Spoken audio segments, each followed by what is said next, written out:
This might be the best season ever. Okay, I know what some of y'all are thinking. Wait a minute, you're not David Lynn? What is this tomfoolery? I know.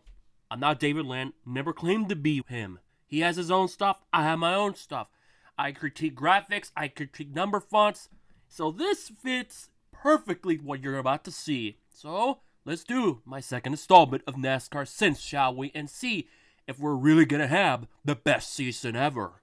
The Daytona logo is nowhere near in turn number 1. Also, the Fox Sports production logo is definitely not necessary because we clearly know what it is. It's a Fox promotion. So, overstating the obvious. This NASCAR season might just be the greatest season of all time.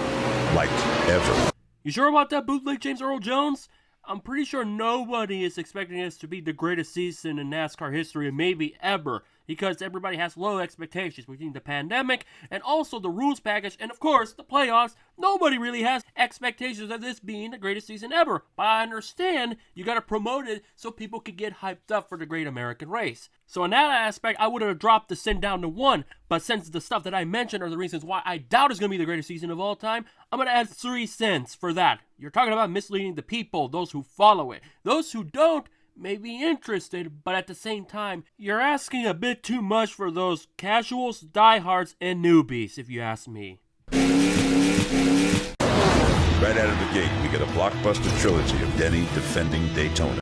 Oh, will you look at that? Fox finally acknowledges Denny Hamlin trying to go for 3 in a row this year. Because, I don't know, they finally decided that showing Ryan Newman and Corey LaJoie's accident from last year's debauchery of a 500 got so old, so quick, that maybe they want a change of heart. Much like the Grinch. Due to the fact that it took this long to acknowledge Hamlin, I'm gonna add 11 cents.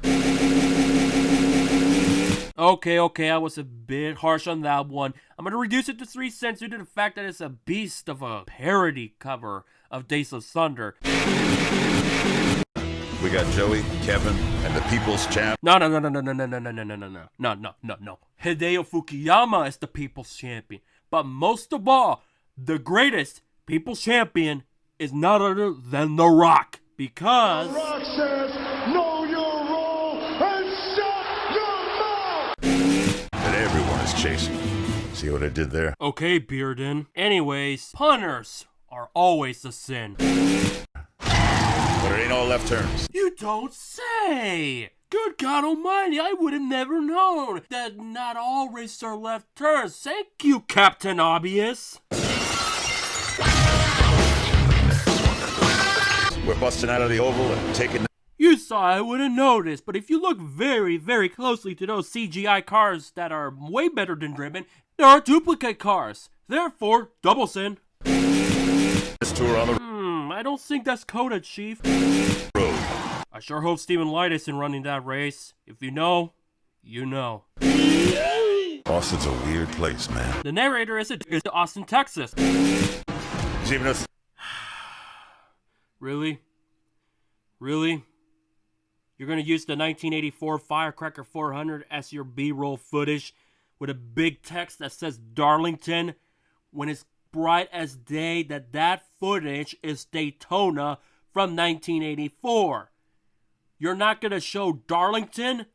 You have the Ricky Craven channel. You have Jeff Lemony with Watch Episode. You have many footage you can use regarding that's a throwback. Which, mind you, I really don't like the fact that the 400 race is a throwback race instead of the 500. I understand that the companies want to focus on the throwbacks, but it defeats the purpose to an extent that gets people to cars. Winning and the cars from you. It's absolutely it's just sad. But what really aggravates me more than anything is the fact that they use a footage from Daytona when you're talking about Darlington.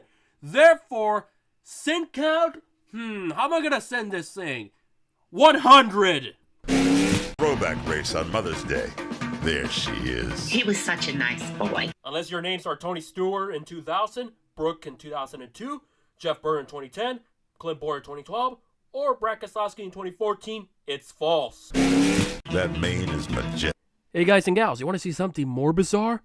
Check out this footage. Speaking of history, I'll let Brad Keselowski say what I feel about the phrase history. That's me off both. how about we throw these two in a confined space for the attack? We interrupt this advertisement with Captain America Civil War.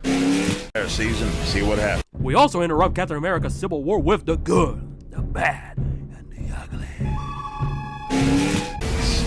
Boom. Polly!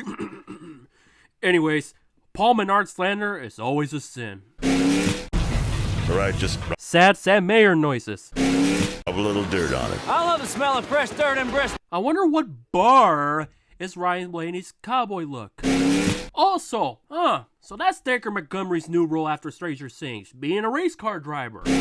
Furthermore, I highly doubt Sam Mayer approved Blaney's message. CGI race cars are always a sin. Are you ready?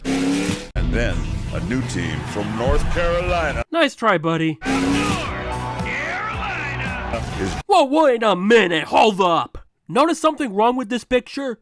Look at the roof number. Check where it's positioned. It's in the other side. 23 cents. Hey MJ, are you gonna take it personal? It became personal with me. joining the race. But we can't The good old days of media reporting before the pandemic happened. forget about the all-time fan favorite. Fan favorite Kyle Busch? You sure about that, Chief? I'm just here so I don't get fined. Gimmick infringement. Look, all I'm saying is, Wow, Fox literally just used that very same footage from the beginning as their outro clip. Wow, how original. 5 cents. this might be the best season ever. We'll see come Phoenix this November. At the end of the day, this commercial wasn't terrible. I thought it was serviceable and passable. Sure, I nitpicked the living hell out of this video, but then again, that's what Sin videos are all about. I give this one a 7 out of 10. It gets a pass for me, which is very rare when it comes to Fox advertises these days. That'll do it. Until we meet again, it's time to figure out why I'm still single as fuck.